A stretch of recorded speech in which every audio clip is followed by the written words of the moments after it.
So, ఇవాళ ఒక ముఖ్యమైన అంశం చూడబోతున్నామండి. ఒకరికి భయం ఉంటే భయం ఎలా పోగొట్టాలి అన్న విషయంలో ఇవాళ మనకి భగవద్గీత ఆహ్, ఒక హింట్ మనకిస్తుంది. సో, అది చూసే ముందు మనం ఒక్కసారి దైవానుగ్రహం, గురువు అనుగ్రహం తీసుకొని ముందుకెళ్దాం. ఎవరైనా చదువుతారండి గురుస్తుతి ఇవాళ? శ్రీలక్ష్మీదేవి. गुरुर्ब्रह्मा गुरुर्विष्णु गुरुदेवो महेश्वरः गुरुः साक्षात् परब्रह्मा तस्मै श्रीगुरवे नमः। आचार्यं मां विजानीयन् आवमन्येत कर्हिचित् नमर्त्यबुद्ध्यसूयेत सर्वदेवमयो गुरुः। సర్వదేవమయో గురువు. చాలా బాగా పాడారండి. సో, ఇవాళ చూసే టాపిక్స్ మనం 12-15 శ్లోకం వరకు చదువుదాం. అంతకంటే ముందు ఒక్కసారి మనం నిన్న ఒక అసైన్‌మెంట్ మాట్లాడుకున్నాం. చాలా ఇంట్రెస్టింగ్ అసైన్‌మెంట్. ఒక ప్రొఫెసరు వాళ్ళ స్టూడెంట్స్ అందరిని 3 రోజులు సెలవిచ్చి, ఒకరోజేమో స్వీట్ షాప్‌కి, ఒకరోజేమో సినిమాకి, ఇంకో రోజేమో అనాథాశ్రమానికి తీసుకెళ్ళి, వాళ్ళందరూ అక్కడ 3 రోజులు ఎంజాయ్ చేశాక 3 నెలల తర్వాత అడిగాడాయన. 3 నెలల తర్వాత అడిగాడు. ఆ స్వీట్ షాప్‌కెళ్లారు ఎట్లా ఉందయ్యా అంటే ఎవరికీ గుర్తులేదు. సినిమా గురించి అడిగితే కొంతమందికి పాటలు గుర్తున్నాయి. ఇంకోటికి అవి కూడా గుర్తులేవు. బట్ ఈ అనాథాశ్రయానికెళ్ళిన విషయం మాత్రం అక్కడ ఏమేం చేశారు? ఎలా ఎంజాయ్ చేశారు? ఎవరితో ఎలా ఇంటరాక్ట్ అయ్యారు? ఇవన్నీ గుర్తున్నాయి జనాలకి. సో, అలా గుర్తుండిపోవడానికి కారణం ఏంటి? What could be the reason? ఎవరైనా ఆలోచించారండి దీని గురించి? మనకి ఇంపార్టెంట్ అండి. ఇది ఏంటంటే మనం చదువుకోవడం ఒకటి, శ్రవణం చేయడం ఒకటి, వినడం ఒకటి. దాన్ని మననం జేయాలి. ఆలోచించి దాని మీద ఎందుకు ఏంటి, ఎందుకు అనేది కొంచెం ఆ సబ్జెక్ట్ మీద ఆలోచన జేయాలి. ఎప్పుడైతే ఆలోచన చేస్తుంటామో మీ తప్పు గానియండి. చెప్పినప్పుడు తప్పు గానియండి. బట్ ఆలోచన అన్నది important. Doing is important rather than whether you got the answer అన్నది. ఆ! కిరణ్మయి గారు మీరు చెప్తారా? రాధే రాధే గురుగారు. అలాగే. ఇందులో మొదట స్వీట్ షాప్ కి తీసుకెళ్లి వాళ్ళకి ఇచ్చినప్పుడు వాళ్ళకి ఇంద్రియాలకి అంటే నాలుకకి రుచి తగిలింది, ఇంద్రియ భోగం ఆ రకంగా వాళ్ళు ఆస్వాదించారు కాబట్టి అది తాత్కాలికం, అప్పటి వరకు బాగుంటుంది. అదే విధంగా సినిమాకి వెళ్ళిన అక్కడ చూసినప్పుడు ఇన్వాల్వ్ అయిపోయారు, అప్పుడు కూడా అది ఇంద్రియాలు కళ్ళ వరకు వెళ్ళింది కానీ అది అంతఃకరణానికి వెళ్ళలేదు. ఎప్పుడైతే అనాథాశ్రమంకి వెళ్ళారో వాళ్ళు ఇంద్రియాల కంటే అధీనంగా అంతఃకరణాలను పెట్టి వాళ్ళు అది ఈశ్వరార్పణ భావతో అలా చేయడం వల్ల అది అంతఃకరణాలకి చేరి ఆత్మానుభవం అలా వచ్చి వాళ్ళకి అలా గుర్తుందని అనుకుంటున్నాను గురువు గారు. Very good. Very good. Very good. ఇందాక వసంత గారు కూడా చేయలేపారు. వసంత గారు మీరు మీ మీ మీ వ్యూ ఏమన్నా ఉందా అండి ఇందులో? ఆ! రాసే. నేను కూడా ఆలోచించానండి ఎందుకలా అయ్యుంటుందని. నాకేమనిపించిందంటే బహుశా ఇంకొకళ్ళకి చేస్తే ఒక తృప్తి, మనసుకి ఆత్మ తృప్తి. అదొకటి దానివల్ల అది గుర్తుండిపోతుంది. ఇంకొకటేమో సంతోషం ఎప్పుడు గూడా పంచుకుంటే బాగా పెరుగుతుంది. ఆ ఆనందం చాలా రోజులు ఉంటుంది మనతో పాటే. ఈ 2 కారణాలు నేను అనుకున్నాను. ఆలోచించినప్పుడు నాకు ఈ 2 అనిపిచ్చాయి. Very good. Very good. ఆలోచన ఇంపార్టెంట్. చాలా దగ్గరకొచ్చారు. శ్రీలక్ష్మి గారు? అదండి. మొదటి 2 ఎగ్జాంపుల్స్‌లో ఏంటి స్వీట్స్ పంచిపెట్టడం గాని, సినిమా చూడడం గాని అది ప్రాపంచిక ఆనందాలు. అవి ప్రాపంచిక ఆనందాలేంటంటే అప్పటికప్పుడు ప టెంపరరీగా ఆనందం వస్తుంది గానీ, మళ్ళీ అది ఫ్యూచర్‌లో దుఃఖాన్ని కలుగజేస్తాయి. ఈ మూడో ఎగ్జాంపుల్‌లో అనాథశరణాలయంలో బట్టలు పంచిపెట్టడం అన్నదేంటంటే, అది ఆత్మానందం. అది పర్మనెంట్‌గా ఎప్పటికీ మనకి చివరిలో సంతోషాన్ని ఇస్తుంది. మొదట్లో కష్టం అనిపించినాను చివరిలో సంతోషాన్నిస్తుందండి. ఈ ప్రాపంచిక ఆనందాలేంటంటే, మొదట్లో ఎంజాయ్ చేసినట్టు కనబడతాయి. తర్వాత లాస్ట్‌కేమో దుఃఖాన్ని మిగులుస్తాయి. అదనిపించిందండి నాకు. Very good. Very good. Very good. Premalatha didi. Premalatha didi unmute చేసుకోండి.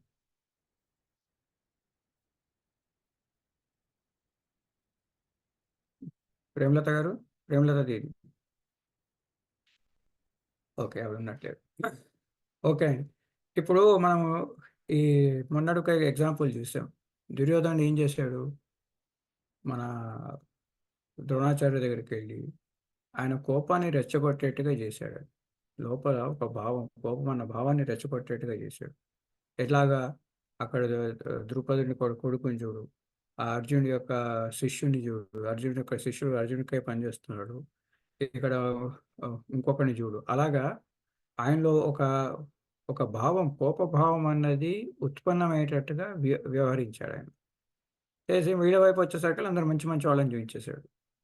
సో, ఎప్పుడైతే ఒక భావంని రెజొనేట్ చేస్తామో, ఆ భావం గనక దైవీ భావం అయితే, దానికి ఉల్టా చూసుకోండి ఇక్కడ. ఇక్కడ ఉల్టా చేసుకోండి. ఇక్కడ ఏమైంది? ఈ అనాథాశ్రమంలో పిల్లలకి ఏదో సహాయం చేశాడు. సహాయం చేస్తే ఒక భావం అనేది రెజొనేట్ అయింది. భగవంతుడు ఏం చేస్తాడు అందరికీ? భగవంతుడికి ఏం చేస్తాడు? ఆయనకున్న భావం అనేది రెజొనేట్ అయింది. చాలా దయాళుడు. ఆయన అందరికీ దయాళుడు. He he he he helps everybody without expecting anything in return. నాకిది కావాలన్న కాంక్ష లేకుండా వాళ్ళకి ఏవో ఇచ్చినప్పుడు వీళ్ళకిస్తే నాకేదో వస్తుంది అన్న కాంక్ష లేకుండా సెల్ఫ్‌లెస్‌గా అక్కడ ఒక పని చేశారు. ఆ పనిలోనే ఆనందం చూశారు. ఆ పనే ఆనందం. అక్కడ వచ్చి దానివల్ల ఫలితం కాదు ఆనందం. ఆ పనిలోనే ఆనందం చూశారు. అది భగవంతుడి యొక్క ఒక గుణం. ఆ స్పిరిచువల్ ఎనర్జీ యొక్క గుణం.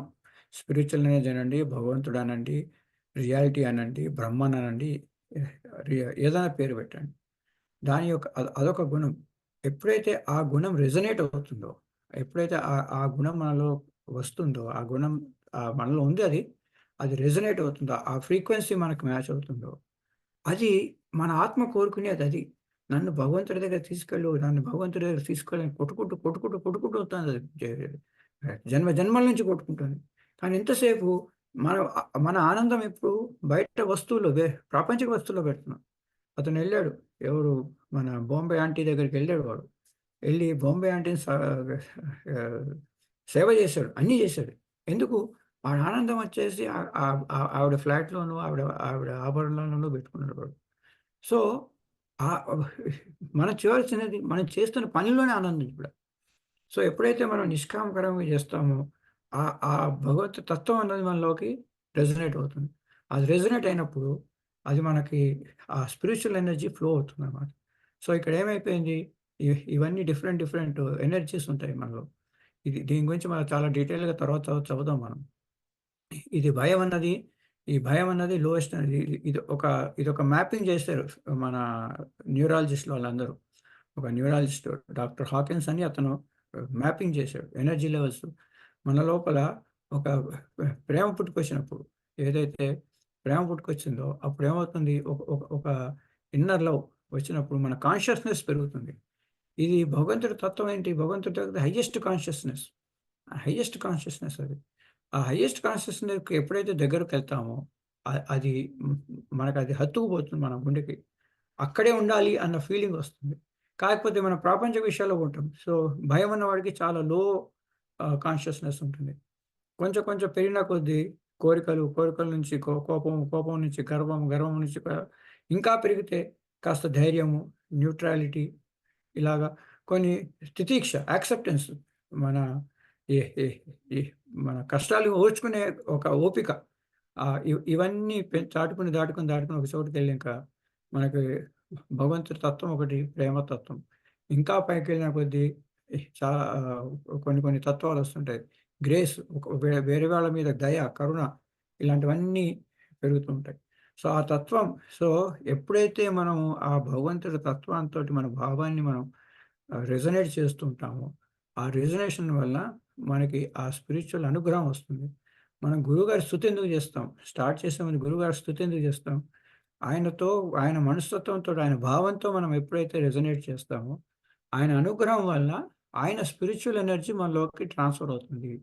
ఆ ట్రాన్స్‌ఫర్ అయ్యి అది మనం అందరికీ ఈ ఈ సబ్జెక్ట్ అనేది అర్థం కావడానికి ఈజీ అవుతుంది. ఎందుకంటే ఇది చాలా నిగూఢమైన సబ్జెక్ట్. చాలా దీన్నేమంటారు? ఒక ఆహ్, ఒక ఒక వస్తువులాగా చూయించలేం. ముందు వెళ్తుంటే ఇంకా చూస్తాం. ఇక్కడ చూస్తుందేంటి? వాళ్ళ మనస్తత్వాలు, వాళ్ళ వ్యవహారాలు చూస్తున్నాం. వాళ్ళ బయట వ్యవహారాలు చూస్తున్నాం. ఇంకా ముందుకెళ్తుంటే ఇంకా నిగూఢమైన సబ్జెక్ట్ ఉంటాయి అవన్నీ. సో, అవన్నీ మనకు అర్థం కావాలంటే భగవంతుడి యొక్క గురువుగారి యొక్క అనుగ్రహం కావాలి కాబట్టి ఆయన స్తుతి చేస్తుంటాం. సో, మనం ఇప్పటివరకు చూసిందేంటి? ఆధ్యాత్మిక శక్తిని మనం వెలికితీయాలి. దాన్ని జాగృతం చేయాలి. జాగృతం చేయాలంటే ఏం కావాలి? ఆ భగవంతుడు ఆ స్పిరిచ్యువల్ ఎనర్జీని మనం ట్యాప్ చేయాలి. ఆ రోజు అర్జునుడికి ఏమైంది? ఆ కృష్ణుడు ఉన్నాడు కాబట్టి ఆయన దగ్గర కృష్ణుడికెళ్ళి మాట్లాడుకున్నాడు, చేసుకున్నాడు. ఈరోజు మన దగ్గర కృష్ణుడు లేడు. మరి ఆ స్పిరిట్స్ అనేది ఎలా ట్యాప్ చేయాలి? ఆ స్పిరిట్స్‌ని ఎలా ట్యాప్ చేయాలంటే, మనం చేయాల్సింది పని, కర్మ. We have to do work. మనకొక కర్మ చేయాలి. ఆ క మనం రోజు చేస్తున్నాం కదా కర్మని. రోజు చేస్తున్నాం కదా! మరి రోజు పని చేస్తున్నప్పుడు మరి ఆ స్పిరిట్స్ ఎందుకు ట్యాప్ అవ్వట్లేదు? అంటే ఒక ఇంపార్టెంట్ థింగ్ కరెక్ట్ విజన్ ఉండాలి. కరెక్ట్ విజన్ ఉండాలి. మనం చూసాం పాండవుల వైపు ఏమైంది? వాళ్ళందరికీ ఒక ఒక ప ఒక కామన్ గోల్ అన్నది ఉంది వాళ్ళకి. ఇటు ధర్మం కోసం పోరాడుతున్నాం అని చెప్పి. అక్కడ వై పవర్ ఉంది. కామన్ గోల్‌గా ఉండి అది కూడా ఒక నోబుల్ గోల్ ఉంది. తర్వాత ఆ నోబుల్ గోల్ పనిచేస్తుంది. తర్వాత ఇంకోటేంటి? ఆ నోబుల్ గోల్ ఉంటే సరిపోదు. ఆ నోబుల్ కోసం పనిచేస్తూ ఆ పనిలోనే ఆనందం వెతుక్కోవాలి. ఆ పనిలోనే ఆనందం వెతుక్కోవాలి. ఆ పని ఫలితం మీద కాదు.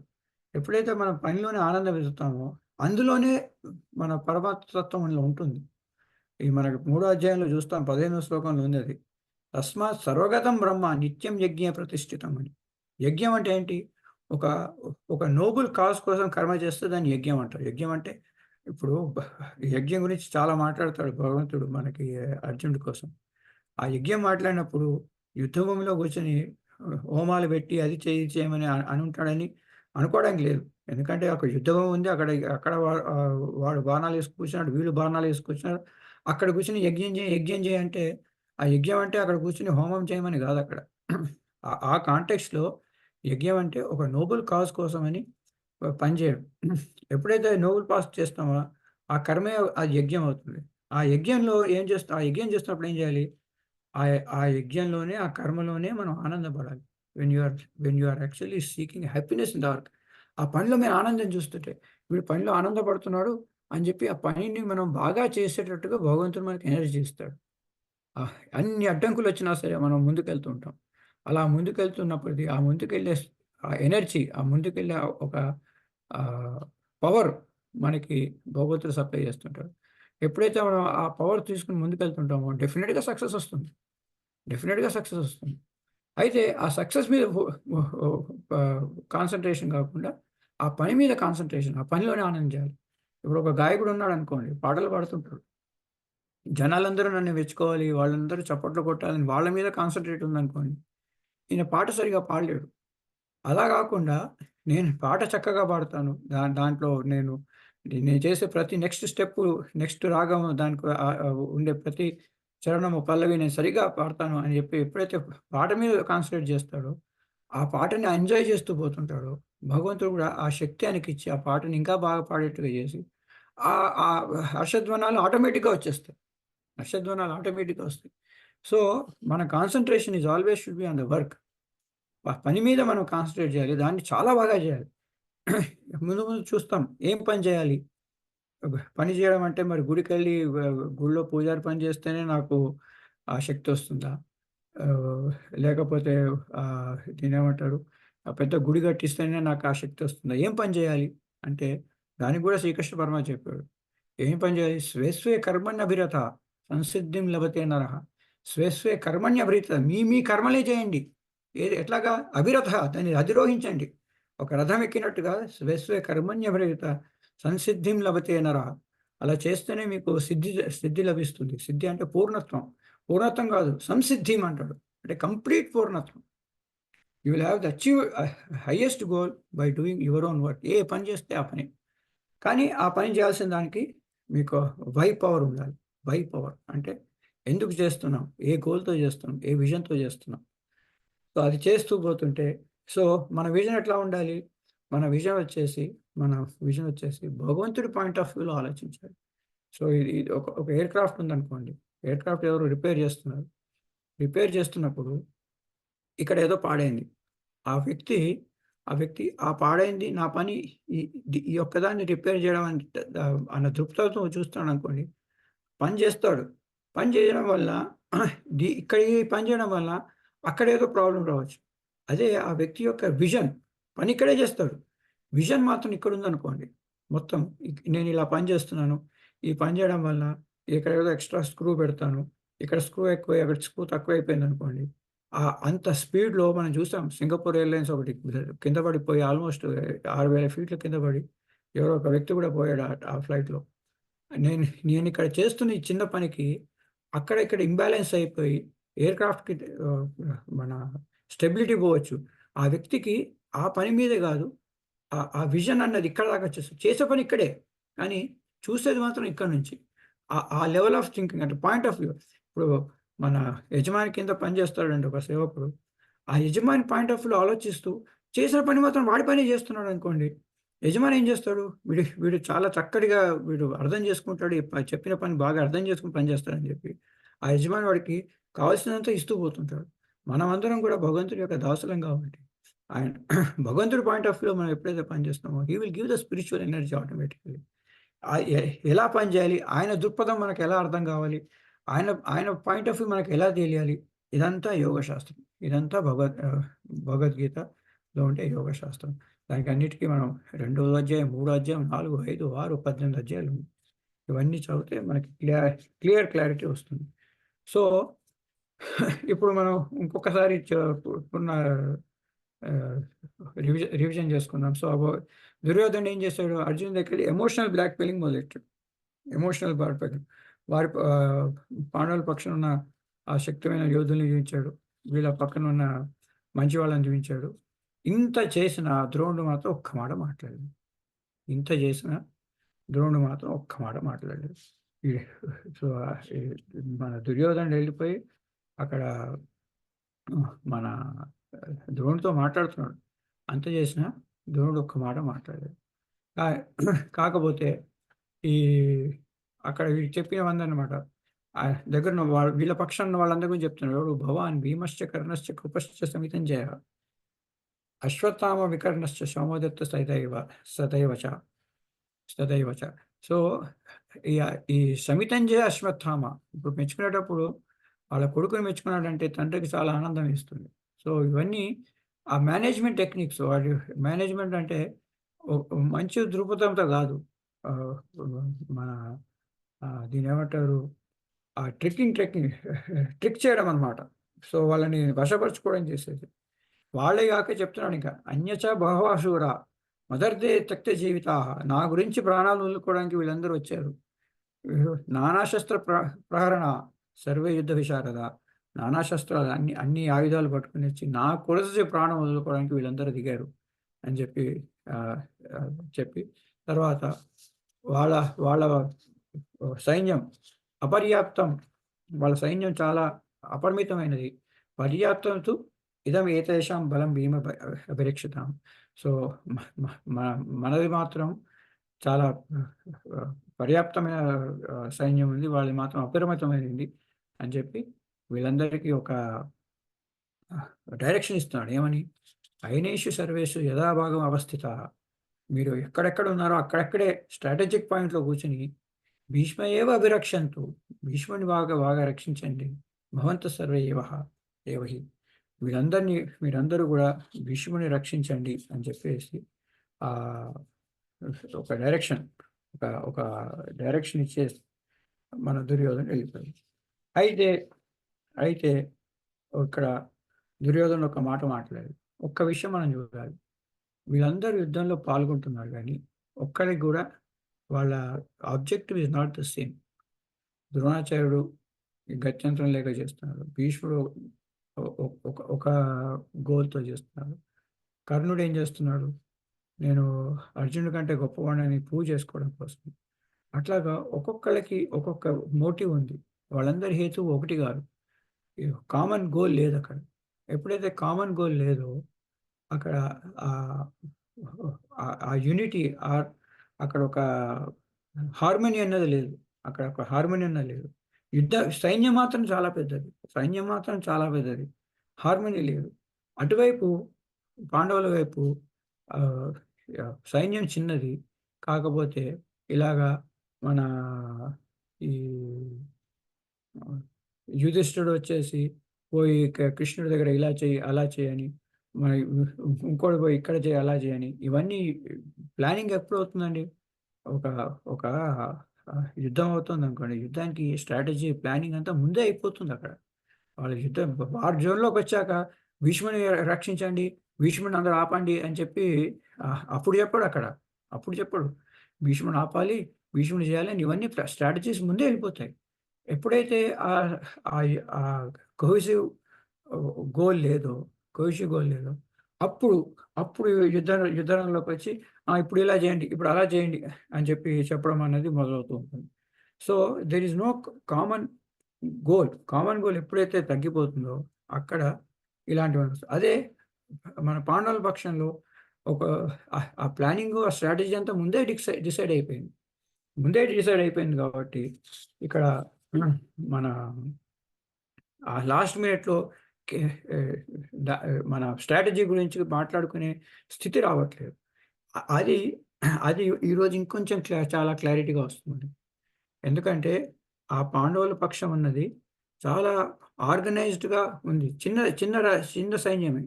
చిన్న సైన్యమే. కానీ వాళ్ళ స్ట్రాటజీ, వాళ్ళ థింకింగు, వాళ్ళు ఏం చేయాలి, నెక్స్ట్ ఏం చేయాలి, అదంతా ఆల్రెడీ ప్లాన్డ్ అయిపోయి ఉన్నట్టుగా మనకి కనబడుతుంటుంది. అదే ఇక్కడికొచ్చేసరికల్లా మన ఈ ఈ మన ఈ ధృతరాష్ట్రుడి వాళ్ళ సైన్యంలో, ఈ కౌరవుల సైన్యంలో ఆ సైన్యం పెద్దదైనా గాని ఆ హార్మనీ అనేది కనబడదు. ఆ హార్మనీ లేకపోవడం అనేది కనబడదు. సో, ఇక్కడ ఏమైపోయింది, ఈ మన దుర్యోధనుడొచ్చేసి ఈ మన ద్రోణుడి దగ్గర ఇవన్నీ మాట్లాడుతుంటే ద్రోణుడు ఏం మాట్లాడట్లేదు. ఈ నిర్లిప్తంగా ఉన్నాడు. సరే వింటున్నాడు. చెప్పావు గదా! విన్నాను. మన ప్రొవోక్ చేసినందుకు ప్రొవోక్ అవ్వలేదు. మీరు చూడండి, నువ్వు ద్విజోత్తమ అని ఒక మాట అన్నాడు. అక్కడ చూడు, అక్కడ నీ నీ వైరి కొడుకున్నాడు అని ఇలా అన్నీ చెప్పినా సరే, అవునా చూడా అని చెప్పి అటు రియాక్షన్ లేదు. మీ పిల్లాడున్నాడు, అపజయం ఎరగని నీ పిల్లాడు ఉన్నాడు అంటే ఆనందపోవట్లేదు. నిర్లిప్తంగా ఉన్నాడు. చాలా బ్యాలెన్స్డ్‌గా ఉన్నాడు ద్రోణాచార్యుడు. అయితే ఈ దుర్యోధనుడిలో మాత్రం ఒక గాబరా ఉంది. ఒక గాబరా ఉందని చెప్పి ఒక భీష్ముడు ఒక యాక్టివిటీ చేశాడు. అదేంటా అన్నది ఇప్పుడు మనం ఈరోజు శ్లోకాల్లో చూద్దాం. చూసే ముందు ఒక చిన్న కీర్తన విందాం. మొన్న రోజు ఎవరో అన్నారు, సార్ అన్నీ హిందీ చెప్తున్నారు, తెలుగు లేవు అని చెప్పి. నిన్న అన్నమాచార్య జయంతి అయింది కాబట్టి ఒక్కసారి ఈ భావం గురించి మనము భగవంతుడు మనలో రావాలి అంటే ఆయన భావంతో మనం రెజొనేట్ అవ్వాలి. ఆ భావంతో రెజొనేట్ అవ్వాలి. ఇది చాలా ఇంపార్టెంట్ థింగ్. అందుకని కీర్తన చాలా ఇంపార్టెంట్. కీర్తన ఇంపార్టెంట్. అదొక్కసారి మనం తెలుగులో కీర్తన విందాం.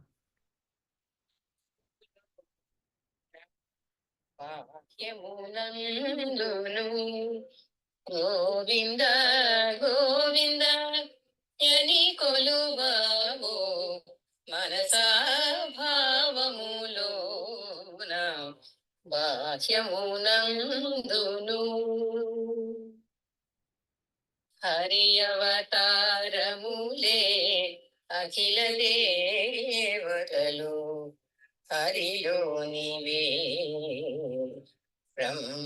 బ్రహ్మాండంబులు హరి అవతారములే అఖిల దేవతలు హరిలోనివే బ్రహ్మాండంబులు అన్ని మంత్రములు హరినామములే అన్ని మంత్రములు హరి హరి హరి హరి హరి అనవో మనసా భావములోన బాహ్యమునందును విష్ణుని మహిమలే విహిత కర్మములు విష్ణుని పొగడేడి వేదంబులు విష్ణుని మహిమలే విహిత కర్మములు విష్ణుని పొగడేడి వేదంబులు విష్ణుడొక్కడే విశ్వాంతరాత్ముడు, విష్ణుడొక్కడే విశ్వాంతరాత్ముడు.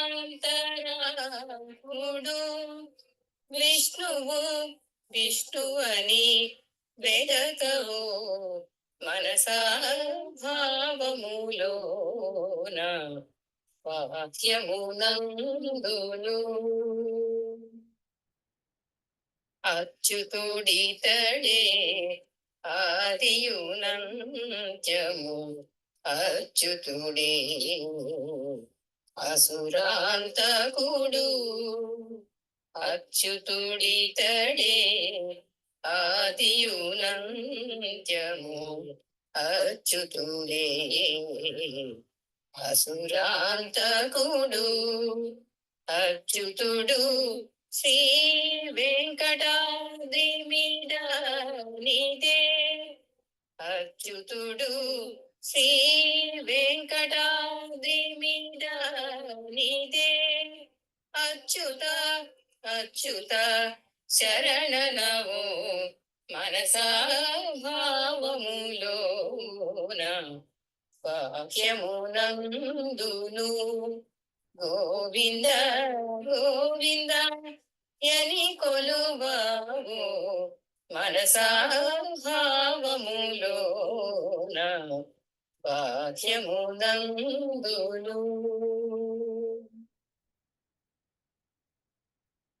విష్ణువే నిహత కర్మలు. అన్నమాచార్య కూడా అదే అన్నారు, కర్మలోనే విష్ణువు ఉన్నాడు అని చెప్పి. సో అది ఈరోజు మనం చక్కగా చెప్తున్నాం. సో ఇప్పుడు ఇంకా మనం ఈ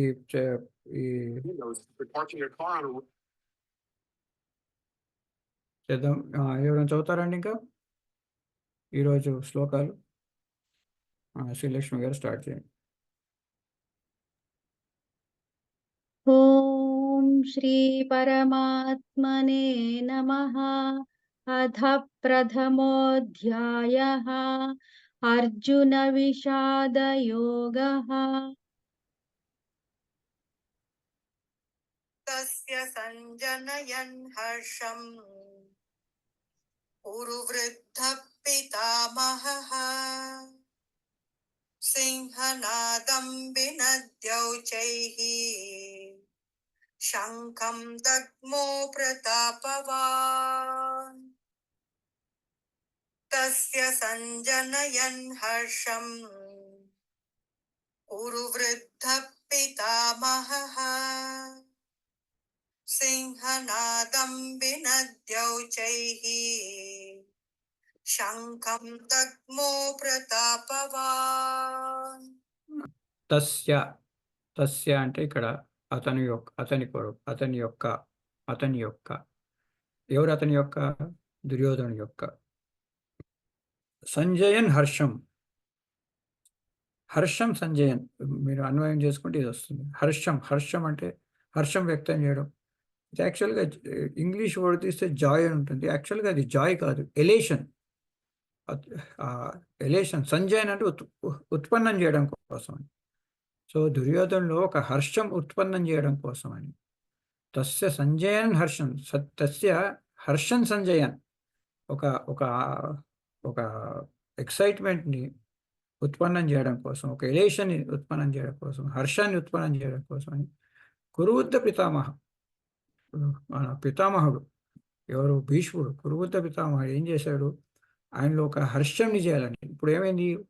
దుర్యోధనుడు వచ్చేసి ద్రోణాచార్యుడి దగ్గర ఇలా చేయండి, అలా చేయండి, అక్కడ స్ట్రాటజీలు చెప్తున్నాడు, యుద్ధభూమిలో స్ట్రాటజీలు చెప్తున్నాడు. అలా స్ట్రాటజీలు చెప్తున్నాడు అని చెప్పి పాండవుల వైపు మనకు కనబట్టలేదు. అక్కడ పోయి మన యుధిష్ఠుడు వచ్చి ఇలా చేయి, అలా చేయని దుష్టదిముడిని కానీ, అలా చేయి, ఇలా చేయని చెప్పి అర్జునుడిని కానీ, అర్జునుడు పోయి వీడితో కానీ అక్కడ ఆ యుద్ధభూమిలో స్ట్రాటజీలు మాట్లాడుతున్నాడు కనబడలేదు. ఇక్కడ దుర్యోధనుడు వచ్చేసి మన ద్రోణాచార్య దగ్గర ఇలా చేయండి, అలా చేయండి అని చెప్పడం, వాళ్ళ వైపు చూడండి, ఇక్కడ చూడండి అని చెప్పడం, ఇవన్నీ చూసి మన భీష్ముడికి అర్థమైపోయింది, వీడి లోపల భయం ఉంది, లోపల ఏదో గుబులు ఉంది అని చెప్పి. అందుకోసం హర్షం, అతనిలో ఒక హర్షం ఉత్పన్నం చేయడం కోసం, సంజయన్ అంటే ఉత్పన్నం చేయడం కోసం అని, just to give him some joy, some excitement or some elation. లోగా ఉన్నాడు, వీడు కొంచెం పైకి ఎలియేషన్ చేద్దామని చెప్పి ఏం చేశాడు, సింహనాదం వినోద్యై సింహనాదం, ఒక సింహనాదం చేస్తున్నట్టుగా గర్జించాడు. దేంతోటి? ఉచ్చై శంఖం దద్మౌ, ఒక ఒక గొప్పగా గట్టిగా గర్జించాడు. ఏది? శంఖంతో గట్టిగా ఒక సింహనాదం చేశాడు. ఆయన గట్టిగా సింహనాదం చేశాడు. ఎవరు? కురుద్ద పితామహ. సో ఇక్కడ చూడండి, ఎవరికైనా భయం ఉంటే భయపడకురా అని చెప్తే సరిపోదు. యాక్షన్, ఒక యాక్షన్ చేయాలి. ఇదేం యాక్షను? గుంజని ఒకసారి సింహనాదం చేసి శంఖం ఊస్తే ఏంటి? ఐఆమ్ రెడీ ఫర్ వార్ అని చెప్పి, హరహర మహాదేవ్ అన్నట్టుగా రెడీగా ఉంటారు చూడండి. చలో వీఆర్ రెడీ, యుద్ధం కోసం నేను రెడీ అని చెప్పేట్టుగా సింహనాదం చేశాడు. శంఖంతో గొప్ప సింహనాదం చేశాడు. It is like call for the war అన్నమాట. We are ready for the war అని చెప్పేసి. ఎందుకు చేశాడు అది? ఎందుకు చేశాడు? సంజయన్ హర్షం, యుద్ధం చేయడం కోసం అని కాదు, వీడిలో భయం పోగొట్టడం కోసం చేశాడు. వీడిలో భయం సో ఒక వ్యక్తిలో గుబులుగా ఉండి భయపడుతూ ఉంటే, ఆ భయం పోగొట్టాలంటే ఓన్లీ రెమెడీ ఈజ్ యాక్షన్.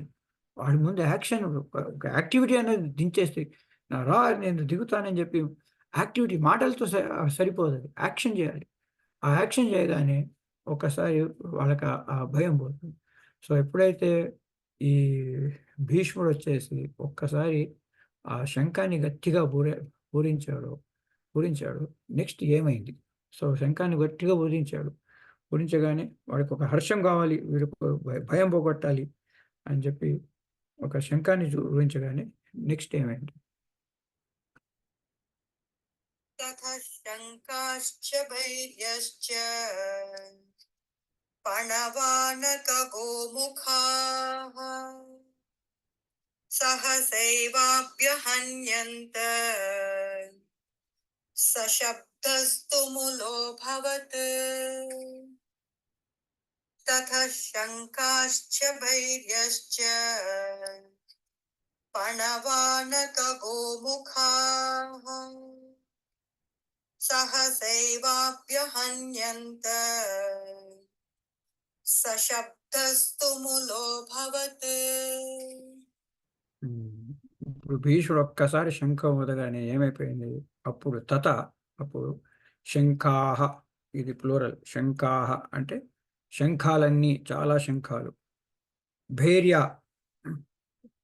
అంటే భేరీలు ఇట్లా పెద్దగా ఉంటాయి కదండి, తుకుతు పాకారు, సన్నాయిలు అంటారు, సన్నాయిలు. సో శంఖాలు, భేరీలు. పణవానక అంటే ఢంకాలు, ఇట్లా పక్క నుంచి డప్పులు కొట్టేది. గోముఖాహ అంటే ఈ ఆవు కొమ్ములు, ఆ కొమ్ములు ఇలాగా తిరిగి ఉంటాయి, ఆ గోముఖాలు. ఇవన్నీ సహసైవ, అన్నీ ఒకేసారి ఏమన్నాయి? అభ్యంత, పెద్దగా మోగించి దాంతో ఏమైంది? శబ్దస్తుములో అభవత్, దానివల్ల ఘోరమైన శబ్దం, భయంకరమైన శబ్దం వచ్చేస్తుంది. ఇక్కడ చూడండి, జాగ్రత్తగా చూడండి, తర్వాత మళ్ళీ ఇంకో శ్లోకంలో దీని కంపారిజన్ వస్తుంది. శ్రీకృష్ణ పరమాత్మ గుడ్ అండ్ బ్యాడ్ పక్కనే పెడుతుంటాడు ఆయన. సో మన ఈ భీష్ముడు వచ్చేసి శంఖం ఊదాడు. ఆ శంఖం ఊదగానే, ఆ శంఖం ఊగిన నాదానికి అందరూ ఒకేసారి శంఖాలు ఊదారు, ఒకేసారి బేరీలు ఓదించారు, తర్వాత డంకాలు కొట్టారు, గోముఖాలను పట్టుకున్నారు. ఇవన్నీ కలిపి సహైవ అభ్యంత, పెద్దగా అన్ని ఒకేసారి ఒకేసారి చేసి, అదేంటి ఆ శబ్దం అన్నది తుములో భవత్ అంటే భయంకరమైన కంబైన్డ్ సౌండ్ అన్నది, చాలా భయంకరమైన సౌండ్ వచ్చేసింది. ఏది? ఆ భీష్ముడు అన్నది ఒక శంఖం వదగానే. So when the leader takes an action, leader ఒక యాక్షన్ తీసుకోగానే జనాలందరూ దాన్ని ఫాలో అయిపోతారు. ఎలా ఫాలో అయ్యారు? చాలా ఉత్సాహంగా ఫాలో అయిపోయారు. సో భీష్ముడు ఏం చేశాడు? భయపడుతున్నాడు, లోపల ఏదో గుబులు ఉంది వాడికి. అదే ఆ గుబులు పోగొట్టడం కోసమని, ఆ గుబులు పోగొట్టడం ఇక్కడ ఇది యుద్ధానికి రెడీ అని కాదు. తస్స సంజయన్ హర్షన్, వాడి భయం పోగొట్టడం కోసం నడిచాడు ఆయన గట్టిగా. మన శంఖాన్ని ఊదాడు. ఆ శంఖాన్ని ఊదగానే ఆ లీడర్ ఒక శంఖం ఊదాడని చెప్పగానే మిగిలిన వాళ్ళందరూ కూర్చుని ఒకేసారి శంఖాలు, బైరులు, డంకాలు, గోముఖాలు అన్నీ కలిసి ఒకేసారి ధమ ధమ ధమ ధమ ధమ కొట్టేసి ఒక భయంకరమైన శబ్దాన్ని అక్కడ ఒక దాన్ని ఏమంటారు, ఒక రకంగా చెప్పాలంటే దుర్యోధన కూడా భయం అంతా ఒక్కసారి పోయింది ఆ శబ్దంతో. Because they said giving we are ready to no for the war అని చెప్పడంతో వాళ్ళు ఉన్న భయం చూడండి. ఎవరికైనా సరే భయంగా ఉంటే ఇట్లా వచ్చి ధమ్మ ధమ్మ ధమ్మ ధమ్మ కొడుతుంటే మొత్తానికి భయం అన్నది పోతుంది. సో ఎవరికైనా భయం పోవాలి అంటే చేయాల్సింది ఏంటి? యాక్షన్ చేయాలి, యాక్టివిటీ చేయాలి. మాటలు చెప్తే భయం పోదు, యాక్షన్ చేస్తే మాత్రం భయం పోదు. అయితే ఈ శబ్దాలు విన్న తర్వాత పాండవుల వైపు ఏమైంది? చాలా ఇంట్రెస్టింగ్ థింగ్. సో పాండవుల వైపు ఏమైపోయింది అది మనకి నెక్స్ట్ శ్లోకంలో చూద్దాం. అసలు ఎంత బాగా రాస్తాడండి వ్యాసుడు. తథశ్వేతేర్భయేర్యుక్తే మహతి స్యందనే స్థితౌ మాధవ పాండవశ్చైవ దివ్యో శంఖో ప్రదత్మతుః. తథశ్వేతేర్భయేర్యుక్తే महति स्यन्दने स्थितौ माधव पाण्डवश्चैव दिव्यो शङ्खो प्रदत्मतुः. Very good. తత అప్పుడు శ్వేతై హయై, తెల్లటి గుర్రాలు, హయై అంటే గుర్రాలు, తెల్లటి గుర్రాలు, శ్వేతై హయై యుక్తే, తెల్లటి గుర్రాలతో కూడి ఉన్న మహతీ స్కందనే స్థితౌ, మహతీ సందనే స్థితౌ, గొప్ప రథం, సందని అంటే రథం, దాని మీద కూర్చుని దాని మీద స్థితులై ఉన్న ఎలాంటి రథం అది? శ్వేతై హై యుక్తే, తెల్లటి గుర్రాలు కూడి ఉన్న ఒక గొప్ప రథం మీద స్థితి ఉండవు. మాధవ పాండవశ్చైవ, మాధవుడు అంటే లక్ష్మీపతి. కృష్ణుడు అనలేదు, లక్ష్మి గురించే మాట్లాడాడు ఈరోజు మన శుక్రవారం కూడా. సో లక్ష్మీపతి అండ్ పాండవ అంటే అర్జునుడు, వాళ్ళిద్దరూ దివ్యౌ శంఖౌ ప్రదత్మతు, దివ్యమైన శంఖౌ ఇది ద్వివచనం, 2 శంఖాలు. ఎవరు? మన ఈ కృష్ణ పరమాత్మ, తర్వాత పాండవుడు మన అర్జునుడు, ఇద్దరు కూడా వాళ్ళ శంఖాలు ఏంటి? మామూలు శంఖాలు కాదు, దివ్యమైన శంఖాలు అంటే ఇవి మన ఒక దేవతలు ఇచ్చిన శంఖాలు, ఆర్డినరీ శంఖాలు కాదు, ఇంకా ఇచ్చారు. వాటి శంఖాలు ఏం చేస్తారు వాళ్ళు? ప్రదత్మతుకు, దద్మం లేదు, దద్మం ఇక్కడ ఏమన్నాడు? మన ఇది భీష్ముడు ఏమన్నాడు? పూరించాడు అన్నాడు. ఇక్కడ ఏమన్నాడు? ప్రదద్మౌ ప్రకాశేన, చాలా ఒక ఉపసర్గ యాడ్ చేశాడు. ఉపసర్గ చేసి మామూలుగా పూరించలేదు, వాళ్ళు చాలా చక్కగా గర్జించారు. దానికి మన ఈ ఆర్డినరీగా దాన్ని శబ్దం చేయలేదు వాళ్ళు, ఆర్డినరీగా శబ్దం చేయలేదు. దాన్ని ఎట్లా చేస్తారు? ఎలా పూరించారు? గొప్పగా పూరించారు. ఎవరు? మాధవ పాండవ, వాళ్ళిద్దరు ఎట్లా ఉన్నారు? మహతి, ఒక గొప్ప రథం మీద ఉన్నారు. అదే ఆ రథం ఎట్లా ఉంది? తెల్లటి గుర్రాలు, 2 కాదు 4 గుర్రాలు యాక్చువల్గా. శ్వేతై హై, తెల్లటి గుర్రాలతో యుక్తమైన ఒక గొప్ప రథం మీద నిలిచి ఉన్న ఈ మాధవుడు తర్వాత అర్జునుడు, దివ్యమైన శంఖాలు పూరించారు. అయితే ఆ శంఖాలు ఎట్లా పూరించారు అది కూడా ఇంకా చెప్తున్నాడు ఇక్కడ. ఇది కొంచెం జాగ్రత్తగా వినండి, మనం కొంచెం అనాలిసిస్ చేద్దాం తర్వాత, ఇది కూడా తర్వాత విన్న తర్వాత. ఒక్కసారి దీన్ని విందాం.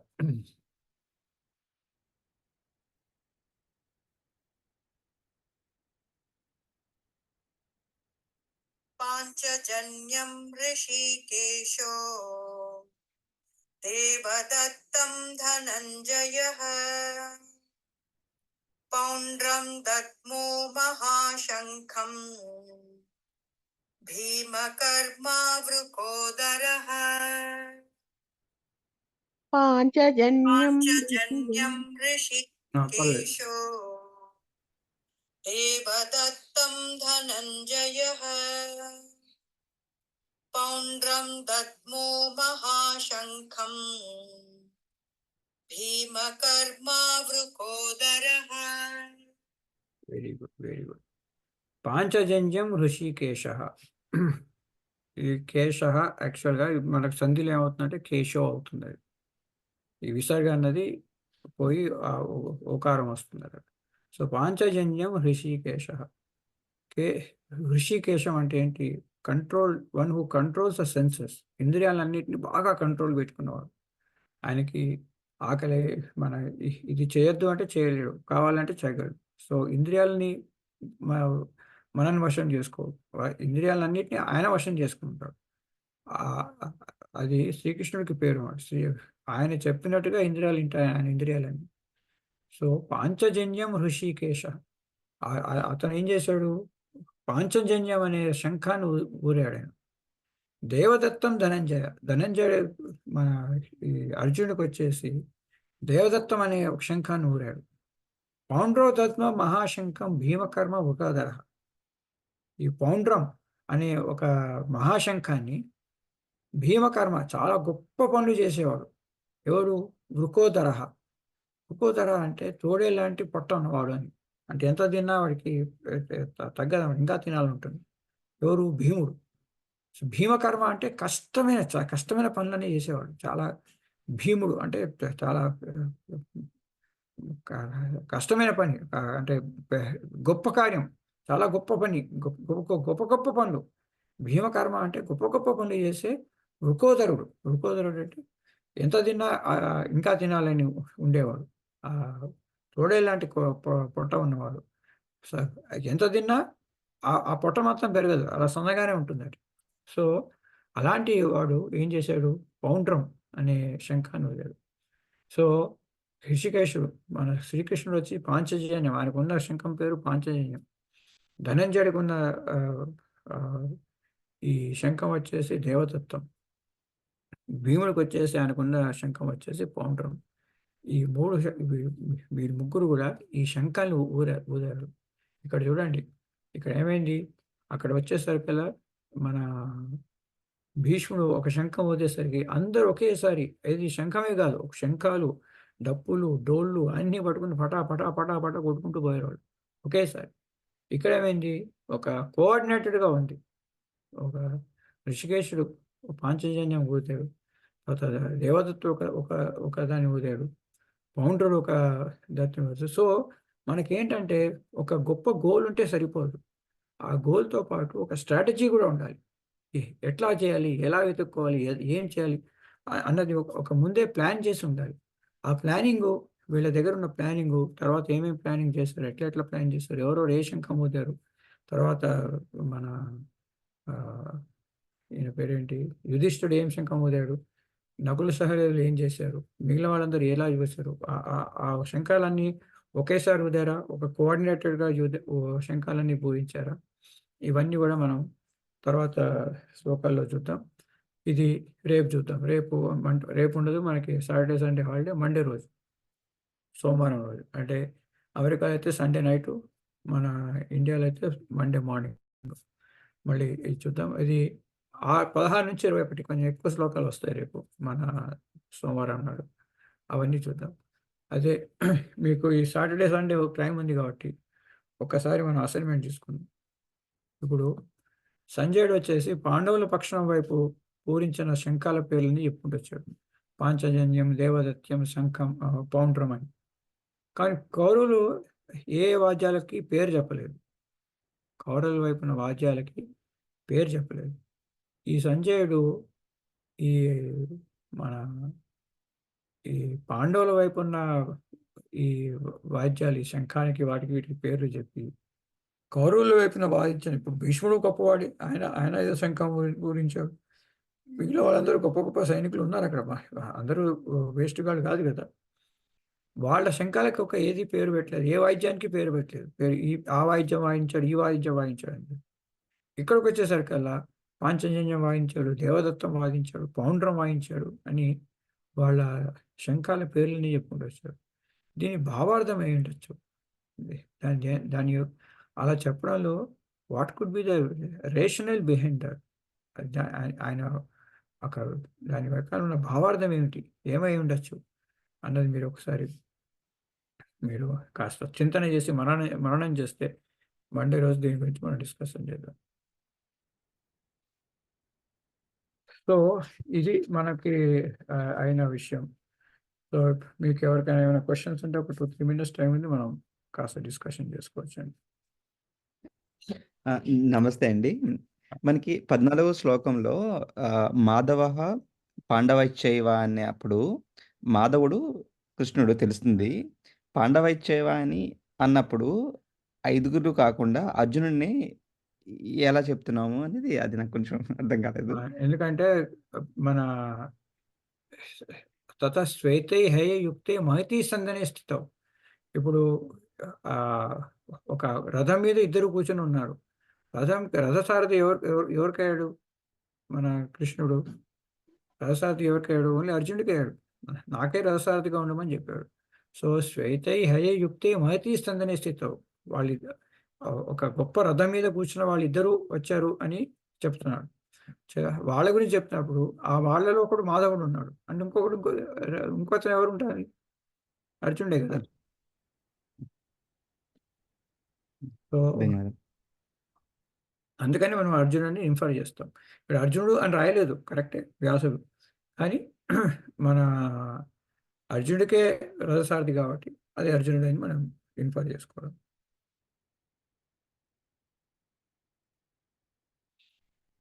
ఇక్కడ ఆ రథం గురించి చెప్పకపోయింటే మీరు అడిగిన క్వశ్చన్కి ఇది ఏదో డౌట్ఫుల్ క్వశ్చన్, ఏదేదో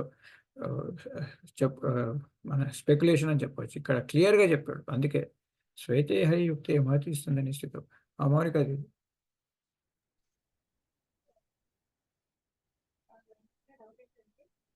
చెప్పండి, మీరు చేయలేదు, మీ మాట వినవట్లేదు.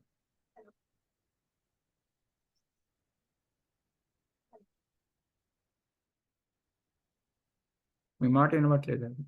ఓకే ఓకే అండి. ఇంకెవరికైనా ఉన్నాయండి ఏమైనా క్వశ్చన్స్? ఓకే, సో మళ్ళీ మనం మండే రోజు కలుద్దాం. దీని గురించి కాస్త చింతన చేయండి. ఈ పాండవుల వైపు ఉన్న శంఖాల గురించి చెప్పడానికి గల రీజన్ ఏంటి, రేషనల్ ఏంటి? కౌరవ వైపు ఒక్క వాద్యం కూడా పోనీ, శంఖం కాబట్టి శంఖపోయాడు, ఇలాంటి డప్పు కొట్టాడు, అలాంటి గోముఖం ఊదాడు, ఇలాంటి భేరి ఊదాడు, అలాంటి ఏ వాయిద్యం గురించి పేరు పెట్టలేదు. So what would be the reason అనేది మనం చింతన చేసుకోవాలి. వినిపిస్తుందా? చెప్పండి. హలో, ఇప్పుడు చెప్పండి. వినిపిస్తుంది, చెప్పండి. రాధే రాధే అండి. నాకున్న డౌట్ ఏంటంటే అజ్ఞానులకి చెడ్డ వాళ్ళకి డిఫరెన్స్ ఏంటి? అంటే భగవంతుడి సత్యం తెలియని వాళ్ళందరూ అజ్ఞానులందరూ చెడ్డవాళ్ళుగా ఉంటారా, లేకపోతే వాళ్ళ మధ్యలో డిఫరెన్స్ ఏంటి? How to identify that? చాలా ఏమన్నారంటే ఇది చాలా మంచి ప్రశ్న, చాలా ట్రిక్కీ ప్రశ్న. సో ఏమవుతుందంటే ఈ అజ్ఞానంలో ఉన్న వాళ్ళకి మంచి చెడులు తెలియవు. వాళ్ళకి అజ్ఞానం ఉన్న వాళ్ళకి మంచి చెడులు తెలియవు. ఈ మన దుష్టులైన వాడికి మంచి చెడులు తెలుస్తాయి, కానీ మంచి చేయడం ఇష్టం ఉండదు వాడికి. సో మన దుష్టుడు చెప్తుంటాడు, వాడు మన దుర్యోధన చెప్తాడు, జానామి ధర్మం నచమే ప్రవృత్తి, జానామి అధర్మం నచమే నివృత్తి, కేనేపి దేవేన హృతస్థితేన యథా నియుక్తసి తదా కరోమి. నాకు ఏది కరెక్టో ఏది తప్పో నాకు తెలుసు, కానీ నా మనసులో ఎవడో కూర్చుని ఇలా చెయ్యి అలా చేయి నాకు చెప్పిస్తున్నాడు. సో నాకు మంచి పని చేయడం ఇష్టం ఉండదు. శ్రీకృష్ణుడు ఫస్ట్ అర్జునుడి కంటే ముందు దుర్యోధన దగ్గరికి వెళ్ళి అడుగుతాడు ఆయన, బాబు ఇలా చేయొచ్చు. అందుకే చూడండి, మన ద్రోణుడి దగ్గరికి వెళ్ళినప్పుడు అటువైపు ఏమో చెడవాళ్ళని చూపిస్తాడు, మన ఈ కోపం తెప్పించేస్తాడు. ఇటువైపు వచ్చేసరికి కృపాచార్యుడు, మన సమితంజయ అభిమన్యుడు అని వీళ్ళని చూపిస్తాడు. సో చెడ్డవాళ్ళు వచ్చేసి వాళ్ళు మ్యానిపులేటివ్గా ఉంటారు. వాళ్ళు మ్యానిపులేటివ్గా ఎక్కడ ఎలా మాట్లాడాలి, ఎలా చేయాలో తెలుస్తుంటారు. అజ్ఞానులు వచ్చేసరికి వాళ్ళకి తెలియదు, వాళ్ళకి ఏం చేస్తారో, అది చేస్తుంది కరెక్టా తప్పా కూడా తెలియదు. అయితే ఒక విషయం ఉంది, ఒక విషయం ఉంది. మన దేశంలో, మన ఈవెన్ ప్రాపంచిక విషయాల్లో కూడా not knowing law is not an excuse for acquittal. ఇప్పుడు మీరు ఏదైనా తప్పు చేశారు, ఈ దేశానికి వచ్చారు, అమెరికాకు వచ్చారు, లేకపోతే మన సౌదీ అరేబియాకి వెళ్ళారు, అక్కడ లా మీకు తెలియదు. లా తెలియదు కాబట్టి మీరు ఏదో తప్పు చేశారు అక్కడ. నాకు లా తెలియదు కాబట్టి నన్ను క్షమించండి అంటే అక్కడ ఆ కోర్టు ఏది ఒప్పుకోదండి. మీరు ఎక్కడికి వెళ్తే ఆ లా తెలుసుకోవడం అనేది మీ బాధ్యత. సో అలా అయిందనుకోండి, ఓహో మర్డర్ చేయడం నాకు తప్పు అని తెలియదండి, అందుకోసం మర్డర్ చేస్తాను, ఇప్పుడు నాకు తెలిసింది కదా, నేను ఎప్పటి నుంచి మర్డర్ చేయను అంటాడు. So not knowing law is not an excuse for acquittal. So అందుకని అజ్ఞానంలో ఉన్నా కానీ తప్పులు చేస్తే దానికి శిక్ష అన్నది అనుభవించాల్సి వస్తుంది. అది మన ఈ దుర్మార్గులకి తేడా ఏంటంటే, వాళ్ళకి మంచి చెడు కూడా తెలిసి కూడా వాళ్ళు కావాలని తప్పులు చేస్తుంటారు. ఇప్పుడు రావణాసుడు ఉన్నాడు, వాడికి అంత వేద పండితుడు, ఏది కరెక్టో ఏది తప్పు అన్నీ తెలుసు. అయినా సరే వాడు డెలిబరేట్లీ డూ ద మిస్టేక్స్. అట్లాగే మన ఏది వాలి కూడా అంతే. ఎప్పుడైతే కింద పడి చచ్చిపోయే టైంకి వస్తాడో అప్పుడు అన్ని న్యాయం అధర్మం, ధర్మం అధర్మం అన్నీ మాట్లాడతాడు. కర్ణుడు కూడా అంతే. ఎప్పుడైతే బాణం వేసి కింద పడి ఆల్మోస్ట్ పోయే స్టేజ్కి వస్తాడు, వెనక నుంచి బాణం వేస్తావా, నేను పై మన దీని ఏమంటారు, బండి చక్రం తీస్తున్నప్పుడు బాణం వేస్తావా, ఇవన్నీ న్యాయం అన్యాయం మాట్లాడతాడు. దుర్యోధనకి తొడల మీద కాలుగా మన గద తగిలి కింద పడిపోతే నువ్వు తొడ మీద కొడతావా, ఇది న్యాయం అదే అన్యాయం అని చెప్తాడు. సో వాళ్ళకి న్యాయ అన్యాయాలు తెలుసు, అయినా కానీ వాళ్ళు తప్పులు చేస్తారు. అది దుర్మార్గులకి ఈ అజ్ఞానికి మధ్యన తేడా. శ్రీనిధి, అయ్యా ఇప్పుడు స్వర్గం నరకం లాగానే మోక్షం కూడా ఒక లోకమేనా? లేదు. అది స్వర్గం, నరకం, మోక్షం మూడిటి కూడా అతీతం అయిపోవాలి. మోక్షం వచ్చేసి స్వర్గానికి వెళ్తే మళ్ళీ బ్యాక్ వస్తాం. ఏవం ముక్త సర్వలోకం విశాలం క్షీణే పుణ్యే మత్స్యలోకం విశంతి, మనకి ఈ 9వ అధ్యాయంలో వస్తుంది. ఆ స్వర్గలోకానికి వెళ్తే ఎప్పుడప్పుడు కింద పడాల్సిందే మళ్ళా. సో స్వర్గవాసం అవడం అనేది మంచిది కాదు, ఎందుకంటే అది అక్కడికి వెళ్ళాక మళ్ళీ కిందకి వచ్చేస్తారు.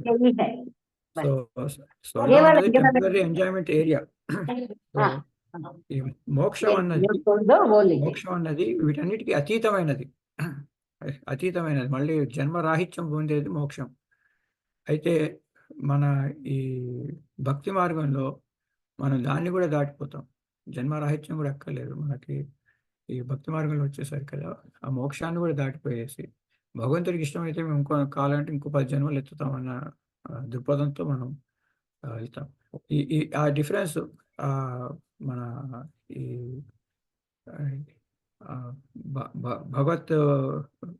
భక్తి ప్రేమకి ఈ మోక్షానికి కూడా డిఫరెన్స్ కొంత ఉంది, అది మనం తర్వాత చూద్దామండి. మోక్షం అయితే మాత్రం ఇంకో లోకం కాదు, మోక్షం అన్నది జన్మరాహిత్యం, భగవంతుడిలో లీనమైపోవడం. ఓకే భయ్య, థ్యాంక్ యూ.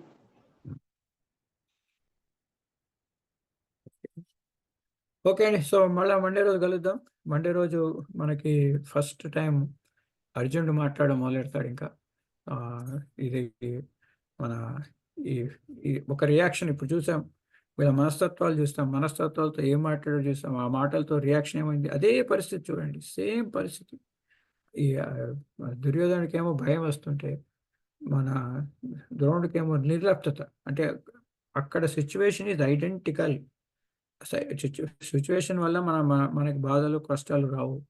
ఆ సిచ్యువేషన్ సేమ్ సిచ్యువేషన్లో ఈ మన ఈ దుర్యోధనుడికి ఒక కోస్త గుబులు పట్టుకుంది, ద్రోణుడికేమో నిర్లిప్తత పట్టుకుంది, ఈ భీష్ముడికి వచ్చేసి ఒక కారుణ్యం వచ్చింది, ఒక వాత్సల్యం వచ్చింది. అరే నా మనవడు వచ్చేసి బాధలు పడుతున్నాడే అని చెప్పి ఒక వాత్సల్యం వచ్చేసింది. అటు మన ఈ అర్జునుడిది, మన వేరే వాళ్ళది, వాళ్ళ మనస్తత్వం. ఎందుకంటే వాళ్ళు ఇంతవరకు మాట్లాడలేదు. ఇప్పుడు వాళ్ళ రియాక్షన్ ఏంటి? వీళ్ళు సై అనగానే వాళ్ళు సై అన్నారు. సై అన్నప్పుడు ఒక కోఆర్డినేటెడ్గా రెస్పాన్స్ ఇస్తారు. అయిన తర్వాత అర్జునుడు మాట్లాడడం మొదలెడతాడు. వాళ్ళ మనస్తత్వం ఏంటి, వాళ్ళ రియాక్షన్ ఏంటి అని మనం మండే రోజు చూద్దాం. మండి మళ్ళీ కలుద్దాం. రాధే రాధే. గురుగారు రాధే రాధే. జై శ్రీకృష్ణ. జై కృష్ణ.